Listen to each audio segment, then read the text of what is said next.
यहाँ हम अपनी आइडियोलॉजी से कॉम्प्रोमाइज नहीं कर रहे हैं, हम अपनी स्ट्रेटेजी बदल रहे हैं। ऐसा नहीं लगा कि सोसाइटी पे लगा है, ऐसा लगा कि मेरे सीने पे भगवा झंडा लगा दिया। 25 भारतीय थे।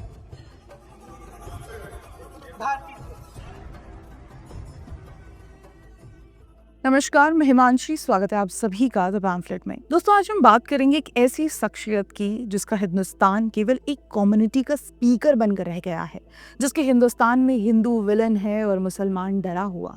ऐसी वो थ्योरी करती हैं और ये कोई और नहीं, द वायर की कथित पत्रकार आरफा खानम शेरवानी है, जो फिलहाल संसद में प्रियंका गांधी के भड़काऊ स्टेटमेंट की वकालत करती दिखाई दे रही हैं। दरअसल आरफा खानम शेरवानी प्रियंका गांधी के वीडियो के साथ ट्वीट करती हैं, हिंदू नहीं भारतीय कहिए। नरेंद्र मोदी के बनाए नए भारत की बुनियाद इतनी खोखली है कि 11 साल के हिंदूवाद को प्रियंका गांधी का हिंदुस्तानवाद एक झटके में ही तहस नहस कर देता है। मोदी का भारत कमजोर है क्योंकि ये झूठ और नफरत पर टिका है। प्रेम और सद्भावना सामने हो तो परास्त होते देर नहीं लगती। हम आरफा खानम शेरवानी पर आएंगे, मगर उससे पहले प्रियंका गांधी के इस वीडियो को दोबारा सुनिए। उनमें से 25 भारतीय थे।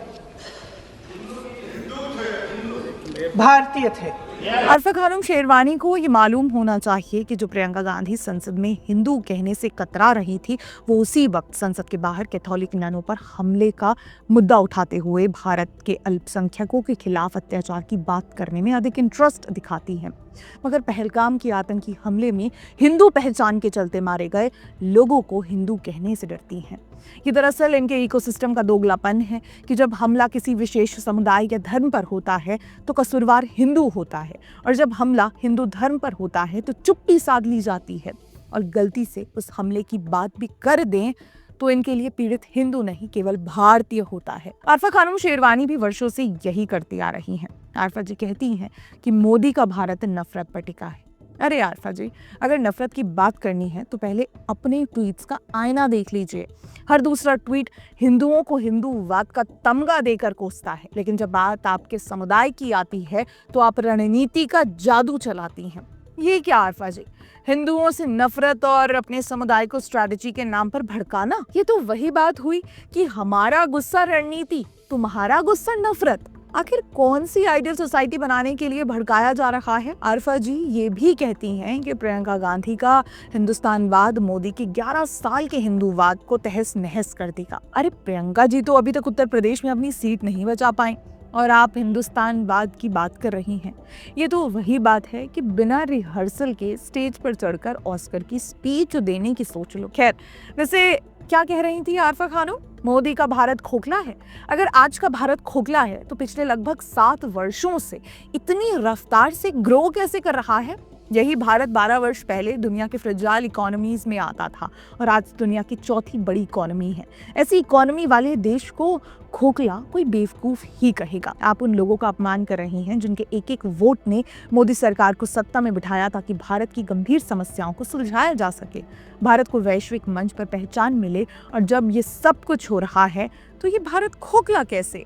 या फिर आपका खोखलापन सिर्फ ट्वीट्स की लंबाई में है? खैर, अब आते हैं आरफा जी की रणनीति पर। आरफा जी, आप मुस्लिम समुदाय को स्ट्रैटेजी के नाम पर एकजुट करने की बात करती हैं, लेकिन सच्चाई तो ये है कि आप सिर्फ वोट बैंक की राजनीति को हवा देती रहती हैं।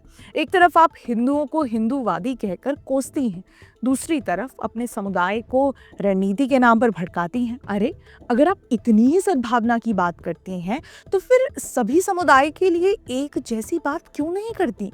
ये तो वही बात हुई कि हमारा भड़काना राजनीति, तुम्हारा भड़काना नफरत। आरफा जी, पत्रकारिता का मतलब तथ्यों को सामने लाना है, ना कि ट्वीट्स में नफरत का रंग भरना। आप कहती हैं कि मोदी का भारत झूठ पर टिका है, लेकिन आपकी ट्वीट्स में तथ्यों की जगह सिर्फ नारेबाजी दिखती है और आपकी भाषा में हिंदुओं के खिलाफ नफरत दिखती है। तभी तो आपकी सोसाइटी में लगे हुए भगवे झंडे आपको अपने सीने पर लगे हुए दिखते हैं। वो झंडा ऐसा नहीं लगा कि सोसाइटी पे लगा है, ऐसा लगा कि मेरे सीने पे भगवा झंडा लगा दिया गया है। न्यूज रूम के स्टूडियो में एंकर्स के ट्रेडिशनल कपड़े पहनने से, गीता के श्लोक पढ़ने से आपको समस्या होती है, मगर मुस्लिम महिलाओं के लिए हिजाब इज अ चॉइस है। बढ़िया है ये दोगलापन। आरफा खानम शेरवानी, अगर आप सचमुच प्रेम और सद्भावना की बात करती हैं तो पहले अपने ट्वीट से वो नफरत का लेबल हटाइए जो आप हिंदुओं पर चस्पा करती हैं, वरना ये तो वही बात है कि आग लगाकर खुद को फायर फाइटर कहना और हाँ आरफा जी, अगर आप हिंदुस्तानवाद की इतनी बड़ी फैन है तो पहले ये बता दीजिए कि वो हिंदुस्तानवाद क्या है। कहीं ऐसा तो नहीं कि ये सिर्फ ट्वीट्स में ट्रेंड करने वाला हैशटैग है जिसका ज़मीन पर कोई वजूद नहीं, क्योंकि इस हिंदुस्तान में केवल एक ही समुदाय पर हमले नहीं किए जाते बल्कि समुदाय विशेष द्वारा हिंदुओं को अधिक निशाना बनाया जाता है। पहलगाम आतंकी हमले में भी यही हुआ, लेकिन आरफा खानम शेरवानी और प्रियंका गांधी को यहाँ हिंदू पर किया गया हमला कभी नजर नहीं आएगा। वोट बैंक चीज ही ऐसी है